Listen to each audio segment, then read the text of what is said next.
Hello, my friends. Welcome back to the Major Arcana Month with me, the Mermaid Mystic. We continue our journey today with the High Priestess. I highly recommend having a way to take notes, pen and paper, or an electronic format. Go ahead, pause the video, and grab those if you have not already. Otherwise, we are diving right into the meaning of this card.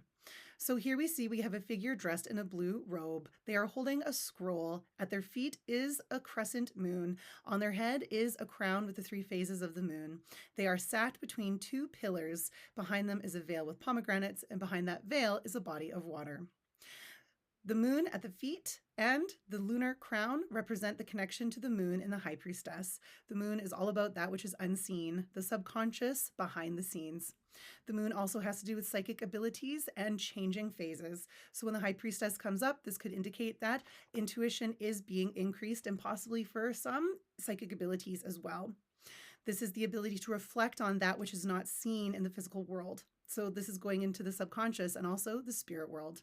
Sat between the two pillars are said to be those outside of the Temple of Solomon, a place of great wisdom. The black and white represent the divine feminine and the divine masculine, the seen and the unseen, the conscious and the subconscious, ordinary reality and non-ordinary reality. We can see that the High Priestess is a bridge between these worlds, a unifier. In their hands is a scroll that says the Torah. The scroll represents sacred wisdom and knowledge. As you can see, it is bound. So you are being invited when this card appears to start to learn more sacred wisdom. However, sacred wisdom is for the initiated. It's for those who are worthy. So when the High Priestess comes up, we cannot go showing up just expecting hands out to just be given things. We do need to do our part to earn the sacred wisdom. But when the High Priestess comes up, it is likely that you are being invited to do so. Their robes are symbolic of water, as we can see even at the feet. It looks really watery. This again has to do with the divine feminine and with the mysteries of the ocean, and with water being a realm of intuition, the other world, psychic abilities, and feelings. The pomegranates represent abundance, fertility, and once again, the divine feminine.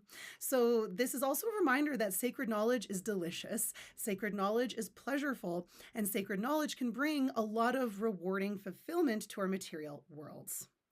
The crown on the head again has the lunar cycles being waxing, full, and waning, reminding us that this is a forever cycle of life. And they're not just all encompassing. So it's not like everything in your life is growing at some point and everything in your life is full at another point, and then everything is diminishing at another point. There are many different cycles happening in the solar system, in nature, and within ourselves. This reminds us there are parts of life that are growing, the new seeds are beginning. There are parts of our lives that are full, and there are parts that are diminishing, all at different times, and yet all at the same time in our lives. So a strong theme of cycles. Again, behind the veil is the water, is the ocean.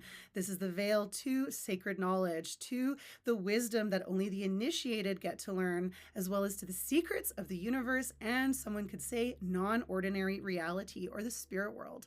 So when the High Priestess comes up for you in a reading, this is leaning more towards this divine feminine energy, sacred knowledge that, again, you must work for it. We have this idea, I think, with social media that knowledge just comes cheap.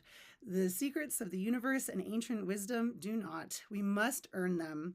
There are different types of goddesses out there whose job it is to share and pass on that knowledge, but also to guard it against those who would not use it well or would not respect it. So when this comes up, we are being guided to respect the sacred knowledge. We are invited to learn more of it. Our psychic abilities are growing. It is time for intuition to tap into our senses and our feelings. Okay, my friends, thank you so much for being here. I hope this was helpful. Stay tuned for our next video, which is the Empress.